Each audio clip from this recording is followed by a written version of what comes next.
It doesn't get much bigger than this. Jazz in the city of Vancouver.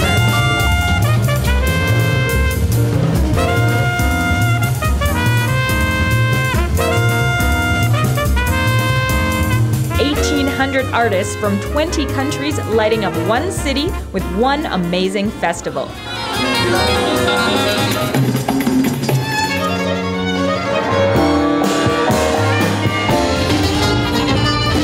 Enjoy performances from musical archaeologist Pink Martini. Maintenant une seule fleur dans mes entourages me rend malade. When he touches her. Catch the soulful groove of Canadian songstress Ndidi Onukulu.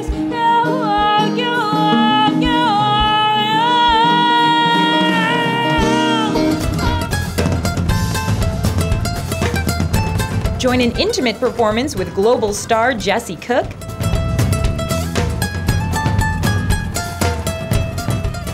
And explore Jazz Fest's colorful history, crash a midnight jam session, and meet the artists who are giving back to the next generation on the jazz scene.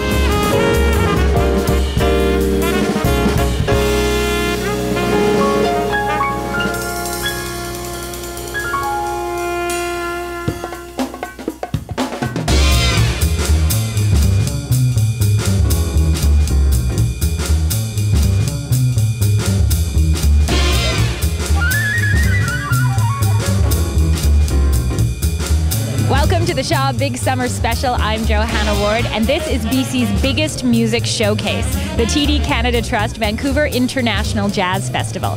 We have one full hour of music for you from stages all around the city, including the Street Festival here in historic Gastown. But this show is about more than just the notes of the music. We want to take you deeper into the stories. And what better way to do that than with the new initiative this year at the festival? Consider it an online scrapbook. This is certainly just a glimpse of the many, many artists who are part of the jazz scene. Now we have a song hit from 1935, that wonderful Cole Porter tune, Just One of Those Things, herbally interpreted.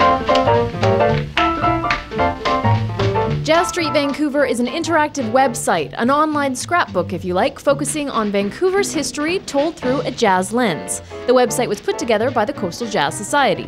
We interviewed over 30 local jazz musicians, club owners, presenters, and jazz fans. And it turned out our city was a big stop on the international jazz scene in the 1950s and 60s, with jazz clubs that rivaled New York and the Deep South attracting international acts. One of the first engagements of Ornette was at the Cellar. These musicians would actually come to Vancouver and they would play at the Cellar. You go down these stairs, first of all, it's in the back alley, so right away you're off to a good start. The Cellar was the jazz club on the West Coast in the late 1950s and 60s. The Cave and Izzy's Supper Club were the two big clubs in the 1950s and 60s, and that was sort of the downtown scene.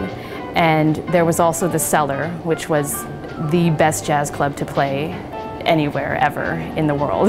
In fact, local musician Al Neal was one of the founding members of the Cellar and became known for his unconventional approach to making music. He actually started off as a self-taught bebop pianist. They would take tapes of sounds ranging from like political speeches or breaking glass and all just kinds of different sounds, and they would play them and they would make music out of them.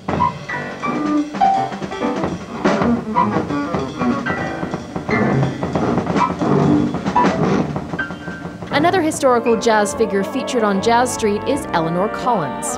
Eleanor Collins is the first jazz singer and the first black woman to host her own national weekly television series. Everyone has called her Vancouver's first lady of jazz, and she's really a pioneer in Vancouver jazz history.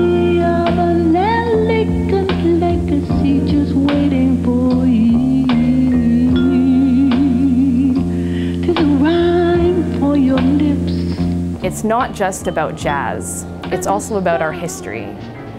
And I think people will be really interested to read about these artists.